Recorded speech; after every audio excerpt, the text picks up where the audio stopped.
A very warm good morning to all the students. Welcome back in our class. Today we are going to revise your work which we have done in the last days. So, start your work, revise your work because there will be going to start your test after some days. So, must ready for the test, be prepared for it. So start your first poem. Open thy eyes and see thy God. सबसे पहले poem का centre idea आएगा और reference to context आएंगे. So centre idea start करते हैं. Write the centre idea of the poem. Introduction आपने जरूर राइट करनी है बेटा सेंटर आइडिया में.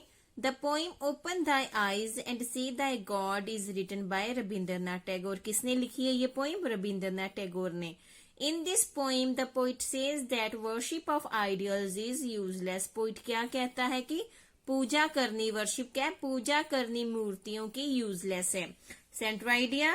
The poet says we cannot find God in temples. कहता है हमें गॉड कहाँ नहीं मिलेगा? टेम्पल में नहीं मिलेगा. We cannot find God by chanting, singing and telling of beads. पूजा करके माला फेर के भजन करके भी गॉड नहीं मिलेगा. कैसे मिलेगा?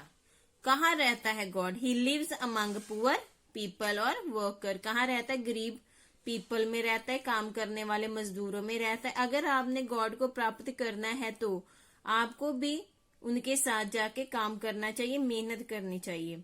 सो we should go and work with the poor if we want to find God. अगर हम भी गॉड को प्राप्त करना चाहते हैं तो लोगों के साथ, गरीबों के साथ जाके उनकी मदद करें और मेहनत करें. ये है आपका सेंटर आइडिया. इसे अच्छी तरह से बेटा रिवाइज कर लो, वेरी इंपॉर्टेंट है. अभी तक हमने 3 लेसन कर लिए, एक पोइम, एक मेन कोर्स का लेसन, एक सप्लीमेंट्री का. 2 लॉन्ग क्वेश्चन आएंगे, दोनों में से एक करना है, तो सेंटर आइडिया बहुत जरूरी है. ओके बेटा. Next is your reference the context. Stanza है जो स्टार्ट हो रहा है. Leave this chanting and singing and telling of beads whom dozed though worship this lovely dark corner of lonely. This is the lonely dark corner of a temple with all doors shut. ठीक है बेटा. This is your first stanza. अब इसको हमें explain करना है. इसमें first question तो यही आता है कि पोइम और पोइट का नेम लिखो. इसी स्टेंजा के रिलेटेड आपको क्वेश्चन आएंगे. फर्स्ट क्वेश्चन है write the name of the poem and the poet. क्या नाम है पोइम का? Open thy eyes and see thy God. और पोइट का नेम क्या है? रविंद्रनाथ टैगोर. सेकेंड क्वेश्चन है what does the poet want us to leave. वो हमें क्या छोड़ने को कहता है? पोइट हमें क्या छोड़ने को कहता है? Leave. The poet want us to leave chanting, singing and telling of beads. भजन करना, पूजा पाठ करनी, फालतू में जो ऐसे ही कर्मकांड करते हैं, माला फेरनी, उनको बंद करने को कहता है. Third question is the poet in the poem ask a question. What a question. एक क्वेश्चन पूछता है पोइम में. कौन सा है क्वेश्चन? है आंसर है इसका कि कौन सा क्वेश्चन है. The poet ask whom we are worshipping in the lonely dark corner of a temple with all door shut. कहता हम किसकी पूजा कर रहे हैं? इस डार्क अंधेरे वाले कमरे में सारे डोर बंद करके. ये क्वेश्चन पुट कर रहा है वो. क्वेश्चन फोर्थ है who are these lines address to. जो ये स्टेंजे वाली लाइन थी किसके लिए है? These lines address to such a worshipper of God. किसके लिए है? Worshipper of God. ढंग से याद कर लेना बेटा, ये वेरी इजी है. ये है आपका सेकेंड स्टेंजा. डिलीवरेंस क्या होती है? मुक्ति. What is the deliverance to be found? Our master himself has joyfully taken upon him the bond of creation. He is bound with us all forever. Deliverance क्या है? कहाँ मिलेगी? कैसे मिलेगी? ये है. तो फर्स्ट क्वेश्चन आपका सेम आएगा. What is the name of the poem and the poet? क्या नेम है बेटा पोइम का? Open thy eyes and see thy God. और पोइट का name Rabindranath.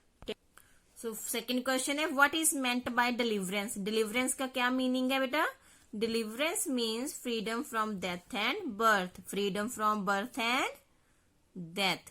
Who is our master? सभी को बताए, बोलो. Who is our master? God is our master.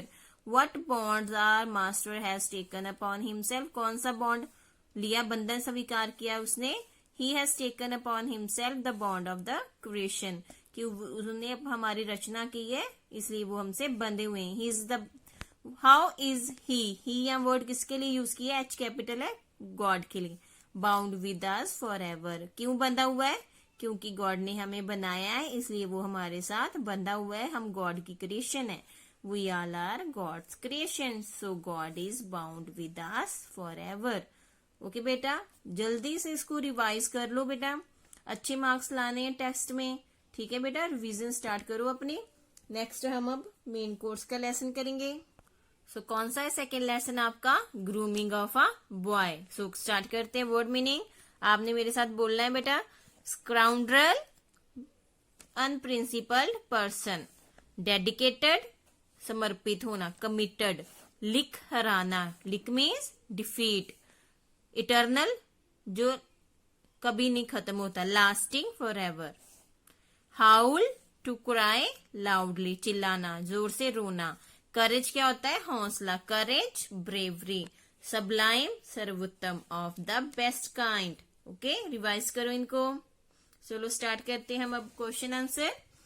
Question first, all men are not just and true, why is the author of grooming of a boy still hopeful?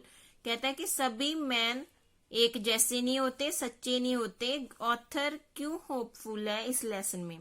So answer है, the author is hopeful because for every bad person there is good one also, कि हर बुरे इंसान में एक अच्छा इंसान, अच्छा गुण होता है। Every bad person there is good one also. Second question, what should Lincoln son be steered away from? Lincoln son के बेटे को किससे दूर रखना है, बोलो। Lincoln son should be steered away from envy. Envy क्या होती है, ईर्ष्या। वेरी इजी, एक एक वर्ड याद करना है हमने। What should one never sell? क्या नहीं बेचना चाहिए, one should never sell one's heart and soul, दिल और आत्मा को। Fourth question, why does Lincoln want his son not be coddled? Coddled होता है लाड प्यार, क्यों नहीं चाहता कि इसको ज्यादा लाड प्यार करे? According to Lincoln, one becomes tough only by passing through the difficulties of life, so Lincoln want his son not be coddled. कि लिंकन को पता है कि लिंकन के अनुसार जब कोई डिफिकल्टी को पार करता है, डिफिकल्टी को पार करके आगे बढ़ता है, तब वो टफ रहना लाइफ में सीखता है और तभी उसको लाइफ में आगे बढ़ना आता है। इसलिए वो नहीं चाहता कि उसके बेटे को ज्यादा लाड प्यार किया जाए, उसको सभी चीजें सिखाई जाएं। फिफ्थ क्वेश्चन है, how can one gain सबलाइन faith in Mankind? मानवता में विश्वास कैसे गेन कर सकते हैं हम? तभी गेन कर सकते हैं जब हमें अपने आप में विश्वास होगा। It can be done by gaining sublime faith in oneself. Sublime faith in oneself. Six question है, what should one ponder about? Ponder होता है विचार करना, किसके बारे में? One should ponder about the mystery of all objects of nature. Mystery के बारे में जो नेचर के ऑब्जेक्ट हैं, कि मतलब सभी नेचुरल ब्यूटी को ऑब्जर्व करना चाहिए। सेवंथ क्वेश्चन है, after listening to all man what should one do? सभी को सुनने के बाद क्या करना चाहिए, बोलो क्या करना चाहिए? One should accept only that which is good and true. उसी को स्वीकार करना चाहिए जो कि सही हो और सच्चा हो। सभी की बातें सुने बट जो सही है, सच्चा है, उसको अपनाएं। एट्थ क्वेश्चन है, what should one beware of? किससे बीवेयर रहना चाहिए, सावधान रहना चाहिए? One should beware of flatters. Important question है बेटा, फ्लैटर्स। फ्लैटर के स्पेलिंग चेक कर लो, FLATTERERS, चापलूस। List the quality which make a good human being. ये आपको एज ए लॉन्ग क्वेश्चन भी आ सकता है। Answer, the following qualities make one a good human being. नीचे वाली जो क्वालिटीज हैं आपको भी पता है ह्यूमन बींग बनने के लिए कौन सी क्वालिटी चाहिए? ऑनेस्टी, ईमानदारी, करेज, हौसला, बहादुरी, पेशेंट, धीरज, ट्रूथफुलनेस, सच्चाई की रास्ते पे चलना, फेथ इन वन सेल्फ, अपने आप में विश्वास। आई होप बेटा आपको समझ आ गया होगा। इसको रिवाइज कर लो। आज मैंने आपको पोइम और लेसन मेन कोर्स का करवाया। नेक्स्ट हम सप्लीमेंट्री का और एक ग्रामर टॉपिक जो किया था उसके बारे में रीड करेंगे और रिवीजन करेंगे। ओके बेटा, बाय, टेक केयर।